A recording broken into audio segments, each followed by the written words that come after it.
Mais um corte do Bopismo pra você e eu te peço encarecidamente, deixa o like, se inscreve no canal, porque isso ajuda pra cacete o canal continuar crescendo e eu conto com você. Cara, você citou algumas vezes algumas passagens da infância. Eu queria saber qual que é a sua relação com o passado. Você é um cara nostálgico? Pra caralho. Mas você tem uma melancolia em olhar pro passado? Eu também. Tipo, você gosta de ver fotos antigas ou você evita porque você fala, puta, eu não vou revisitar esse tempo? Não, eu gosto de revisitar e ao mesmo tempo também gosto dessas emoções também. Não é algo que eu me... eu não evito, mas também assim... não vou dizer que não procuro, mas às vezes eu paro pra olhar, às vezes eu paro pra dar uma olhada, às vezes eu paro pra olhar muita coisa que eu já fiz.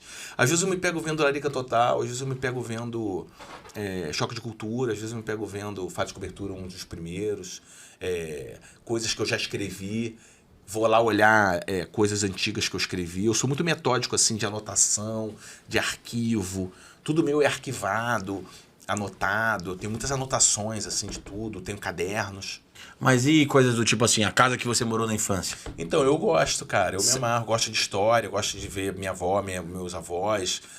Eu tenho um baúzinho de fotos que eu revisito, né? De vez em quando eu vou lá e dou uma olhada. Eu acho que ajuda, né? Sei lá. Em que sentido? A construir a tua história, né? Porque a memória ela é uma construção do presente, né? A galera fala isso, né? Que a memória... o cérebro...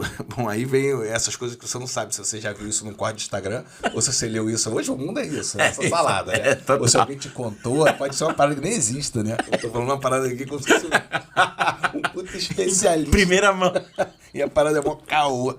Mas eu já li, vou botar aqui nessa expressão, já ouvi dizer, vi em algum lugar. Diz que, né? Diz que é um meme que o cérebro economiza memória. Sim. Então ele não guarda tudo como se fosse um vídeo, uma fita. Ele guarda vetores. E quando você acessa esses vetores, ele recria esses espaços. Por isso que a galera fala que às vezes tem as memórias compartilhadas são diferentes. Por exemplo, se a gente era amigo de infância, eu começo a contar uma história, a maneira como você lembra é diferente da minha. Ah, sim. Porque eu recriei esses buracos com a minha vivência. Sim. E você com a tua. Então, às vezes a gente teve a mesma situação, mas cada um lembra de uma maneira diferente. Sim. Ou tem um detalhe que ficou mais guardado pra você do que pra mim. Sim. E aí a gente diverge um pouco e tal. Mas quando fala essa coisa de recriar a memória, é um pouco isso, né? Então, quando eu vou lá olhar as fotos, de alguma maneira... Talvez você esteja recriando aquele passado. Aquele passado foi esquecido de alguma maneira, né? Você viveu, ele passou lá, tá lá. Mas aí aquela foto te traz... obviamente que ela é uma impressão daquele momento ali, daquele segundo, papapá. Mas o que em volta daquilo ali você lembra, já é uma parada que você está construindo hoje. Total. Você manipula de alguma maneira, né? E tal. E tem aquela coisa da memória afetiva, né? Sem dúvida. Às vezes tem um filme, uma parada que você ama, e você vai reassistir e fala, caralho, que bosta. Ou então, porra, Total. caralho, como eu gostei disso. Ou então é muito diferente do que eu estava imaginando. Sem dúvida. Uma comida, um lugar, né? Sim. Recentemente agora, meu enteado, ele fez 19 anos, aí segundo agora a gente foi jantar. Aí uma hora a Mari perguntou pra ele alguma coisa, ele falou assim, que ele teve em São Paulo, né, com o tempo que ele morou. E aí ele foi na casa de um amigo dele que ele visitava muito. E aí ele falou que ele entrou na casa e ele falou, porra, eu tive a primeira vez que eu tive a sensação de que eu fui num lugar e o lugar parecia muito menor. Caralho. Porque era um lugar que ele tinha ido quando criança. E aí quando o cara foi agora, com 19, ele falou, caralho, eu achava que isso aqui era gigante. Olha que loucura, velho. Isso é uma parada que eu já tive também, de ir numa casa antiga e ficar impactado como a casa era pequena. Essa é uma loucura, mas é curioso que você, pelo jeito que você tá falando, você trata de uma maneira até quase tipo assim, faz parte, né? É prática, é uma visão mais prática no sentido de que é isso, assim, não visita tanto o passado uma coisa de melancolia. Eu sempre uso esse exemplo como do Tirone, o cara que veio aqui, grande idol do Tirone, e que ele fala que ele, de alguma maneira, ele tenta revisitar o passado, que ele nunca mudou o título de eleitor dele, por exemplo. Ah, isso é legal. Ele manteve o título de eleitor dele em Santo André, interior de São Paulo. E ver várias pessoas que ele via. Exato. Isso entrar é no muito foda. colégio. Isso eu achei lindo isso, assim. É tão simbólico, de alguma maneira. Eu fiz isso durante muitos anos, mas depois quando eu mudei pra São Paulo, aí realmente eu mudei meu título pra lá. E depois quando eu voltei pro Rio, eu já botei perto de casa. Mas minhas irmãs e tal, elas moram no mesmo bairro, né? Aqui a gente sempre morou, elas continuam morando lá em outros apartamentos e tal. Então de vez em quando eu vou lá, eu passo pela minha rua, Pereira Nunes, né? O Ingá. Onde nasceram esses personagens aí também. Sim. Mas tem uma nostalgia. Eu tenho ainda até hoje um grupo. Eu tenho 2 grupos. Eu tenho um grupo ainda de WhatsApp de escola. Você tem? Tenho, com a mesma galera. Quase sucumbiu ali na época do Bolsonaro ali, da polarização. Quase. Chegou a rachar, uma galera saiu, outra ficou, mas depois a galera se reagrupou e continua. Você rompeu com alguém, não? Desse grupo? Não, cara. Eu teve uma época que eu saí porque tava difícil discutir ali, tava muito pesado. Desse grupo em particular eu saí, depois eu voltei. Mas nunca cheguei a brigar com alguém, não. Mas os meus amigos da minha rua, que não eram da minha escola, da minha rua mesmo, que era uma galera muito mais próxima, eu nunca saí. E tem vários bolsonaristas ali. Jura? Eu não sou esse cara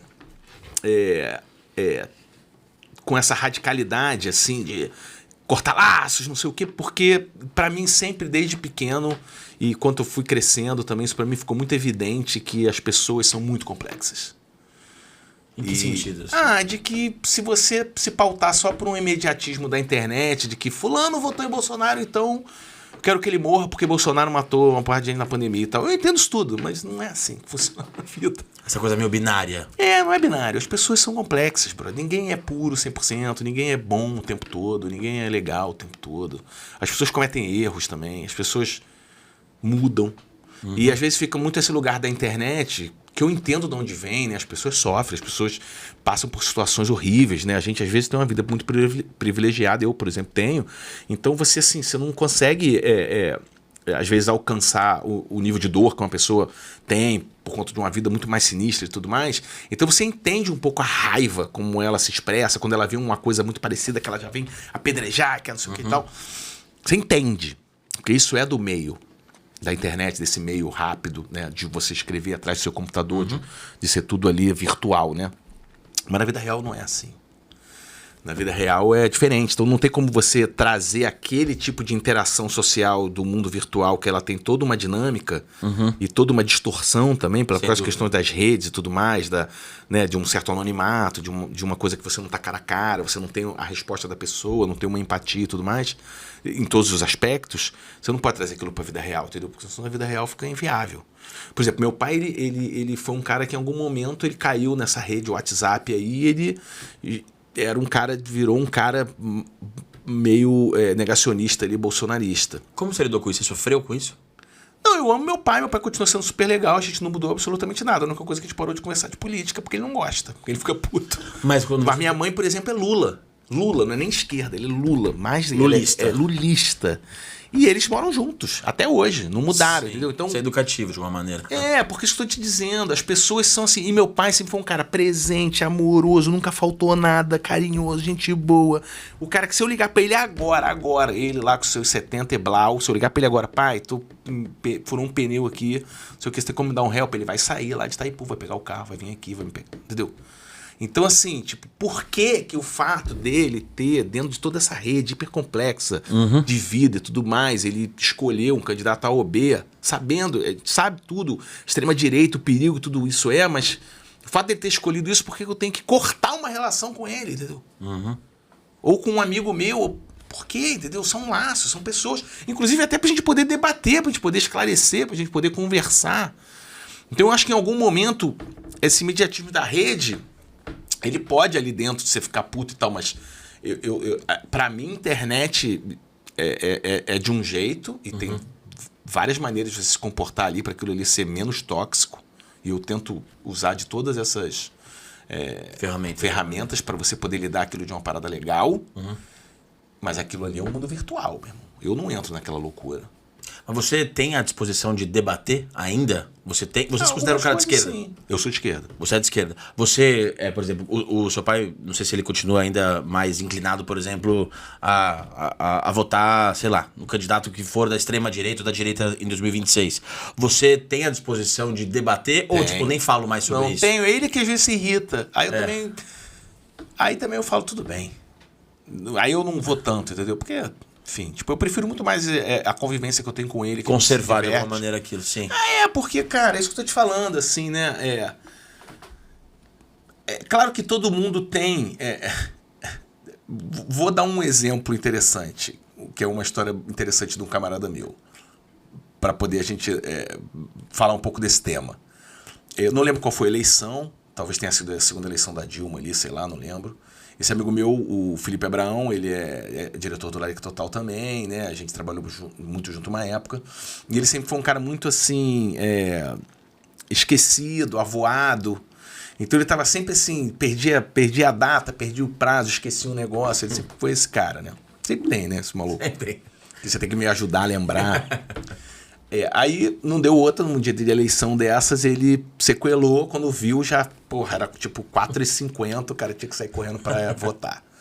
Em Jacarepaguá, ali onde ele morava, perto, chegou lá na... Aí quando ele chegou na sessão, ele chegou, aí tinha a sessão assim, sessão 250, sei lá. Aí ele entrou, aí quando ele perguntou onde é a sessão 256, o fiscal falou, você vai votar? Aí ele falou, vou. Aí o fiscal fez, ih...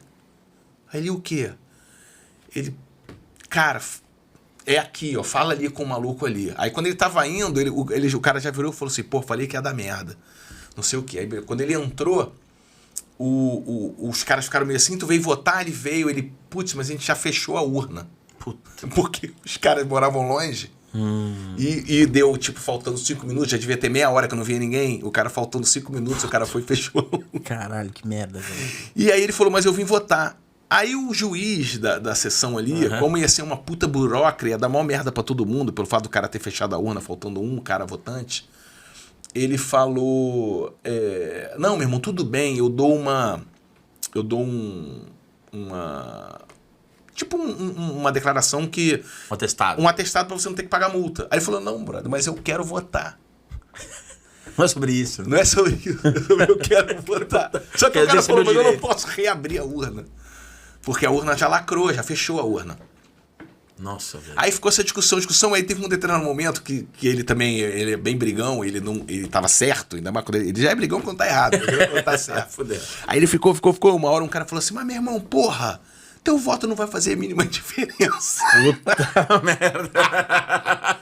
E beleza, eu não sei como é que ele resolveu essa situação, mas eu achei essa parada assim um símbolo muito interessante, cara, disso, de que de fato, com todo respeito a tudo, ao nosso ambiente democrático e tudo mais. Com todo respeito a tudo, é muito bom esse preâmbulo, mas né? tipo assim, cara, de fato, naquela situação ali, o voto dele não ia fazer diferença. Entendeu? Um segundo turno, se ainda fosse um vereador, se ainda fosse uma parada que pudesse ser por um voto. Sim. Mas ao mesmo tempo faz, porque, né? Democracia. Não, e assim, você não. Né, imagina um cara fechar a urna antes. Abre um precedente do tipo. Né, ainda mais com toda essa questão de urna, não sei o quê. E aquilo era uma coisa muito carioca. Da galera, vamos resolver rapidinho aqui, porque isso é carioca pra caralho. Eu ainda falo isso com maior tranquilidade porque eu sou de Niterói. Carioca eu sou, então eu consigo olhar do outro lado da Bahia. Com senso crítico. Isso ali. É muito uma parada pra resolver, pra dar um... Não, uma gambiarra. É, que às vezes é bom, às vezes é ruim, né? Sim. E aí, no caso, é um pouco isso. Então, assim, de novo, voltando, né? Por que eu falei isso nas coisas do meu pai? Porque, de fato, não é que o voto dele vai fazer ou não fazer diferença, mas é porque, meu irmão, sim, na vida cotidiana, nesse microcosmos... brother, eu prefiro muito mais manter minha relação com ele muito legal e tal, como sempre foi, do que brigar com ele porque ele vai votar ou não. Até porque atualmente ele nem vota mais, porque ele já passou da idade, ele já não se tá tão empenhado em ir lá e tal, enfrentar uma fila pra votar.